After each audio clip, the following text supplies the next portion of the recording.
আসসালামু আলাইকুম ওয়া রাহমাতুল্লাহ। আলহামদুলিল্লাহি ওয়া কাফা ওয়া সালামুন আলা ইবাদিহিল্লাযীনা ইসতাফা ওয়া বা'দ। 11 দলের উদ্যোগে আয়োজিত আজকের এই সেমিনারে উপস্থিত সম্মানিত সভাপতি, এলডিপির চেয়ারম্যান জনাব ডক্টর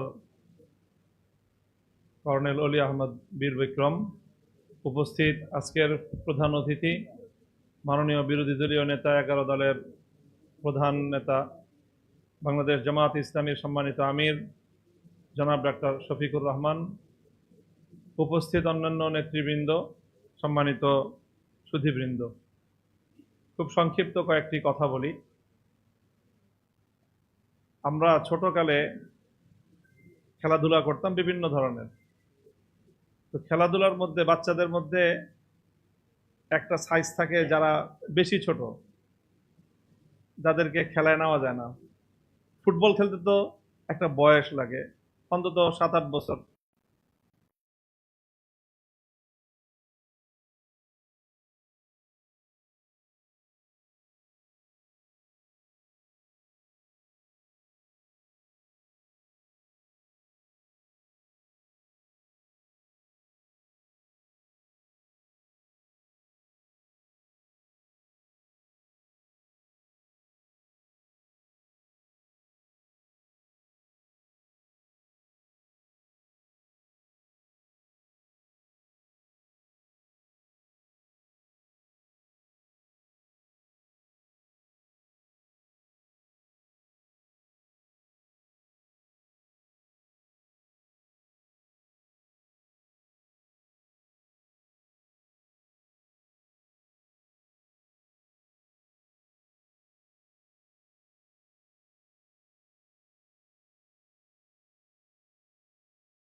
না করে তাহলে বিএনপির পরিণাম ভালো হওয়ার কোনো সম্ভাবনা নাই। আমরা পরিষ্কার কথা বলি, আগে অতীতে আমরা বিএনপির উপর নির্ভর করে প্রতিটি স্বৈরাচার বিরোধী আন্দোলনের শেষে আমরা ক্ষতিগ্রস্ত হয়েছি, কারণ বিএনপি সময় মতো ক্ষমতায় গিয়ে সেই বিষয়গুলি বাস্তবায়ন করার চেষ্টা করে না। এবার কিন্তু আমরা আর বিএনপির উপর নির্ভর করছি না, আমরা বিকল্প পথ বেছে নিচ্ছি। বিএনপি যদি জুলাই বিপ্লবের চেতনা বাস্তবায়ন করতে ব্যর্থ হয়, আমাদের এই ইস্পাত কঠিন ঐক্য আরো দৃঢ় হতে থাকবে। এই দৃঢ় হতে হতে বিএনপির বিরুদ্ধে গণবিস্ফোরণে পরিণত হবে ইনশাআল্লাহ। সর্বশেষ কথা আমার, এই জুলাই মাসের মধ্যে জুলাই জাদুঘরটাকে ওপেন করে দেন। জুলাই জাদুঘর যদি ওপেন নিয়মতান্ত্রিকভাবে না করেন, তাহলে এটা নিয়ে বড় ধরনের আমাদের সাথে কোনো ক্যাচাল হয়ে যাবে আপনাদের। শুধু আজকে এতটুকু পর্যন্ত বললাম যে আমরা এই জায়গাটায় আমরা ছাড় দেওয়ার কোনো সুযোগ আমাদের নাই। মাননীয় প্রধানমন্ত্রীকে বলবো যে আমাদের বিরোধী দলীয় নেতা খুব নম্র, ভদ্র এবং খুবই শালীন আচরণের মাধ্যমে কথা বলেন। প্রধানমন্ত্রীর বক্তব্য, কথাবার্তাও খুব সুন্দর, একেবারে ভদ্রচিত কথা।